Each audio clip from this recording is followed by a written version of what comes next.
Hubert Roux is die uitvoerende voorsitter van Zero Carbon Charge. Goeiemôre Hubert. Hallo Leon.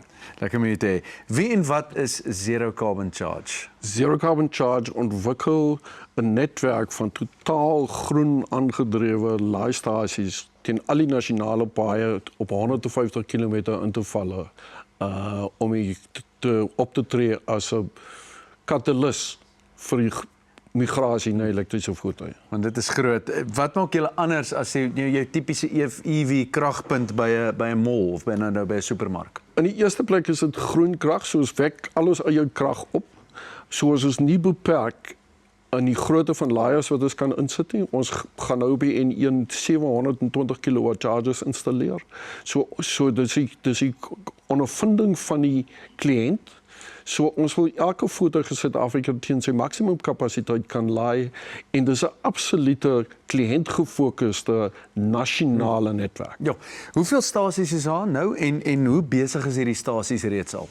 Ons het 'n jaar en 'n half gelede ons eerste stasie opgemaak by Wolmaranstad, halfpad tussen Johannesburg en Kimberley, om die N12 te ontsluit. En dit was werklik ons toets van die tegniese hardeware en sagteware. Ons het 'n maand gelede ons volgende 2 stasies op die N3 oopgemaak. Jy moes nou by hulle verbygery het. Inderdaad, ek het. Ek hoop jy het ons pragtige geel en rooi dakke gesien. Ons geel dakke. Ek hoop die volgende keer gaan jy en jou kykers stop daar. Ja.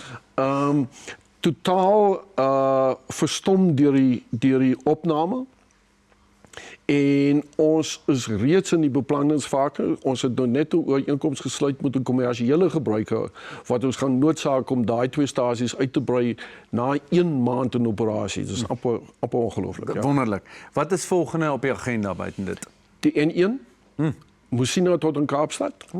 Dan die N6 wat Kimberley met die kus verbind en dan die middelgedeelte van die N2 tot in Durban en dan wil ons teen die einde van volgende jaar die hele land gedek het teen 300 km in te valle en dit dan verdig na 150 km in te valle. Mense kan maar net uitkyk vir ons dakke, hulle kom. Ongelooflik. Net kortliks Hubert, hoekom moet mense omgee oor EV's en oor charge?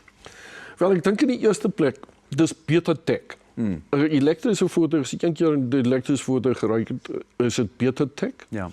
Ons is totaal groen, met ander woorde, hierdie is carbon mitigation at scale. Wow. Ons wil die hele transportsektor en passasierssektor migreer na elektriese voertuie sodat dit 'n werklike groot impak en derdens is dit werklik ekonomies nou. Dis 'n versekering en 'n verplaasliking van energieproduksie in Suid-Afrika met enorme makro-ekonomiese impakte vir die land. Absoluut. Hubert, dis regtig opgewonde dinge hierdie, baie lekker om hier te hê vanoggend. Hubert Roux, uitvoerende voorsitter van Zero Carbon Charge en die wonderlike dinge waarmee hulle besig is.